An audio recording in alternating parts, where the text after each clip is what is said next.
جتنا بھی بندہ مونجا بیٹھا ہو، پریشان بیٹھا ہو، یار کے پیغام آتے ہی وہ ساری مونجے ختم ہو جاتی ہیں۔ آج مرشد کا پیغام آ جائے، کال آ جائے، کتنا دل باغ بار ہو جاتا ہے۔ تو جی میرے مرشد کا پیغام آ گیا ہے، ایمان سے بتائیں میرے مصطفیٰ کی خوشی کا عالم اس وقت کیا ہوگا؟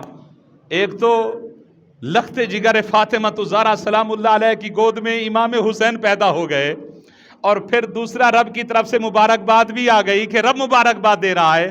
جب حضور خوش ہو رہے تھے نا تو اتنے میں جبریل نے ہاتھ جوڑ کے عرض کیا کہ آقا ایک اور خبر بھی ہے۔ فرما کون سی خبر؟ حضور تعزیت بھی ہے رب کی طرف سے۔ کیا تعزیت ہے؟ کہا کہ اللہ فرماتا ہے آپ کی اس نواسے کو آپ کی امت شہید کر دے گی، ہم تعزیت بھی کرتے ہیں۔ تو علی بیٹھے تھے، رونے لگے حضور۔ علی نے پوچھا آقا، حضور نے بتا دیا، مولا کائنات باغ سیدھا گھر میں سیدہ کائنات مخدومہ کائنات کو جا کر بتایا، پردہ کیا، حضور کی بارگاہ میں پہنچی، بابا ایسے؟ علی نے کہا ہے کیسے ہوا؟ فرمایا ہاں ہوا۔ بابا کیا ہم نہیں ہوں گے؟ علی نہیں ہوں گے؟ شیر خدا نہیں ہوگا؟ کیا سہرا نہیں ہوگی؟ حسن نہیں ہوگا؟ بھائی بڑا بھائی نہیں ہوگا؟ کیا آپ محمد مصطفیٰ نہیں ہوں گے؟ کیا آپ کے جانثار ابو بکر نہیں ہوں گے؟ عمر نہیں ہوں گے؟ عثمان نہیں ہوں گے؟ علی نہیں ہوں گے؟ فرمایا نہیں زہرا، نہ تیرا باپ ہوگا، نہ تیرا خامد علی ہوگا، نہ حسن ہوگا، نہ ابو بکر ہوگا، بے یار و مددگار میرا بیٹا کربلا میں شہید کر دیا جائے گا۔ تو حضرت سیدہ طیبہ طاہرہ سیدہ زہرا نے عرض کی کہ مولا مجھے زندگی دے دے تاکہ میں اپنے بیٹے کی وفات کے بعد تمام تعزیتی جتنے بھی رسم و رواج ہیں وہ پورے کر سکوں۔ فرماتے ہوئے غیب سے آواز آئی، فرمایا کہ زہرا تو زندہ نہیں ہوگی، باقی رہا رسم و رواج، تعزیت کے رسم و رواج اور گریہ زاری اور غم کے رسم و رواج۔ فرمایا وہ 3 دن تک نہیں رہے گے، جب تک یہ دنیا قائم رہے گی حسین کا غم ہر سال ہوتا رہے گا، گریہ زاری بھی ہوتی رہے گی، غم بھی ہوتے رہیں گے۔ تو عزیزان محترم، حضور کی لخت جگر کے گھر حسین پیدا ہو گئے، کبھی مصطفیٰ کی گود میں کھیل رہے ہیں، کبھی مصطفیٰ کے کندھے پہ سوار ہیں۔ میں آپ سے خود بتائیں کہ حضور کے کندھے کے سوار کا نام، ایک دن نا حضور نے کندھے پہ سوار کیا، عیدگاہ کی طرف جا رہے تھے، صحابہ نے بولا کہ کیا بات ہے، کیا ہی بہتر سواری ہے جی، نعم المرکب، نعم المرکب، کیا بہترین سواری ہے۔ حضور نے فرمایا تم نے سواری کو دیکھا ہے، کیا تم نے سواروں کو نہیں دیکھا کہ سوار کتنے بہترین ہیں؟ اب ایمان سے بتائیں جن کی سواری مصطفیٰ بنتے ہوں، اس نواسے کی بچپن کا عالم کیا ہوگا، اس نواسے کی جوانی کا عالم کیا ہوگا۔ بہرحال وقت گزرتا رہا، 60 ہجری آ گئی، 60 ہجری حضرت سیدنا والی شام کا انتقال ہو گیا، والی شام جناب امیر معاویہ رضی اللہ تعالیٰ عنہ کا وصال ہو گیا، اور حضرت سیدنا امیر معاویہ نے اپنے ہی بادشاہی کے دوران، اپنی ہی سلطنت کے دوران، اپنی وفات سے چند سال پہلے تقریباً 52 ہجری تھی یا 53 ہجری تھی، استاد صاحب نے ہمیں پڑھایا تھا بخاری شریف کے سبق میں، تو اس وقت اپنے بعد ولی عہد اعلان کر دیا کہ میرے بعد جو ولی عہد ہوگا وہ یزید ہوگا، میرے بعد جو ولی عہد ہوگا وہ یزید ہوگا۔ اب کیونکہ یزید کے ولی عہد ہونے کا اعلان ہو چکا تھا یزید کے، اور حضرت سیدنا امیر معاویہ نے بھی کوشش کی کہ اس کی ولی عہدی پر تمام کو میں قائل کر لوں، سب کو قائل کر لیا، لیکن نواسہ مصطفیٰ اس وقت بھی قائل نہیں ہوئے، نواسہ مصطفیٰ قائل نہیں ہوئے۔ 4 اشخاص ایسے تھے، حضرت امام حسین ابن علی، حضرت عبد الرحمن بن ابی بکر، حضرت عبداللہ بن عمر، حضرت عبداللہ بن زبیر، یہ 4 صحابہ ایسے تھے جو اس وقت بھی قائل نہ ہوئے۔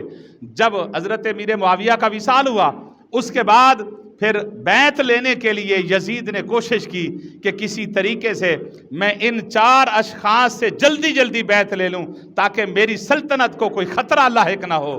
تو اس نے ولید بن عتبہ جو گورنر مدینہ تھا اس کو خط لکھا، تو گورنر مدینہ نے جب خط پڑھا تو وہ کیونکہ حضور کی آل کا غلام تھا، حضور کی آل کی محبت تھی اس کے دل میں، اس نے کہا کہ میں تو اتنی جرت نہیں کر سکتا کہ نواسہ مصطفیٰ کو مجبور کروں کہ یزید کی بیعت کر لے۔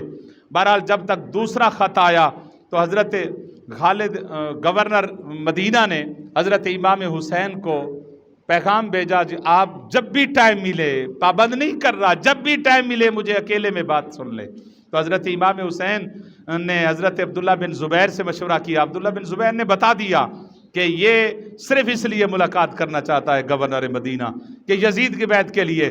تو حضرت حسین ابن علی جب پہنچے تو اس نے سارا معاملہ رکھ دیا۔ آپ نے فرمایا مجھے مہلت دے، اور میں اکیلے میں بیعت نہیں کر سکتا، اور اکیلے میں اور چھپے ہوئے بیعت کرنا یہ آل رسول اور نواسہ مصطفیٰ کی شان کے لائق نہیں ہے، اور یہ مقدس وہ ہاتھ ہیں جس کو میرے مصطفیٰ نے چوما ہے، اور یہ ہاتھ کبھی زانی اور شرابی کے ہاتھ میں نہیں جا سکتا۔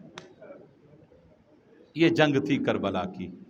تو بہرحال حضرت امام حسین مجبور ہو گئے، 4 شعبان المعظم کو حضرت سیدنا امام حسین نے مکہ المکرمہ چھوڑ دیا، آپ مدینہ المنورہ چھوڑا، آپ رمضان المبارک کے مکہ المکرمہ میں تشریف لائے، اور یہاں کر حضرت عبداللہ بن زبیر پہلے آ چکے تھے، یہاں آ کر بیٹھے، اور کوفے والوں کو علم ہو چکا تھا کہ یزید کی بیعت سے امام حسین نے انکار کر دیا ہے، اور وہ کیونکہ حضرت مولا کائنات سے محبت کرتے تھے، انہوں نے خط لکھنا شروع کر دیا حضرت امام حسین کو کہ ہم نے سنا ہے آپ آ جائیں، ہم آپ کو اپنا امام مانتے ہیں اور ہم یزید کی بیعت نہیں کرتے۔ 300 خط حضرت امام حسین علیہ السلام کے پاس آ گئے۔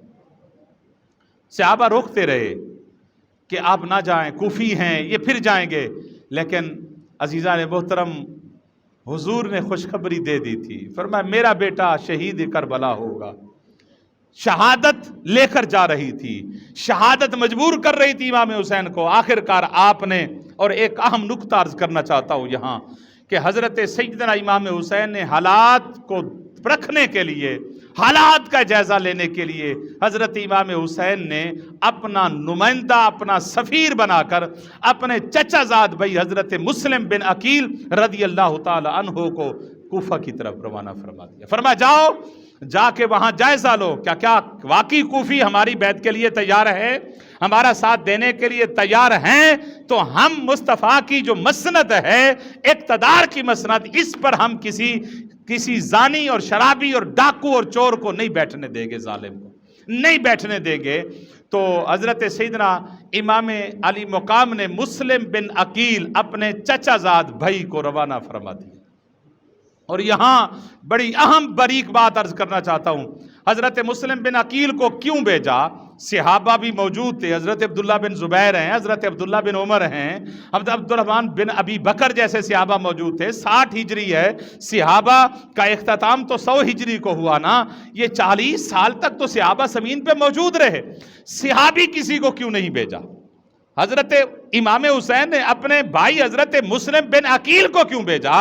تو یہ اہم نکتہ دل پہ تختی پہ بٹھا لے، اگر حضرت سیدنا امام حسین علیہ السلام کسی صحابی کو بھیجتے، اور فراست حسین دیکھ رہی تھی، نگاہ امام علی مقام دیکھ رہی تھی کہ میں اپنے بھائی کو بھیجوں، کیونکہ خدشہ ہے کہ آگے ہو سکتا ہے کوفی لایوفی ہو جائیں، کوفی پھر جائیں اور غداری کر دیں، معروب ہو جائیں، خوف زدہ ہو جائیں، اور حسین کو چھوڑ دیں اور خبر غلط ہو جائے، تو یہ دبا کسی صحابی کے دامن پہ نہ لگے۔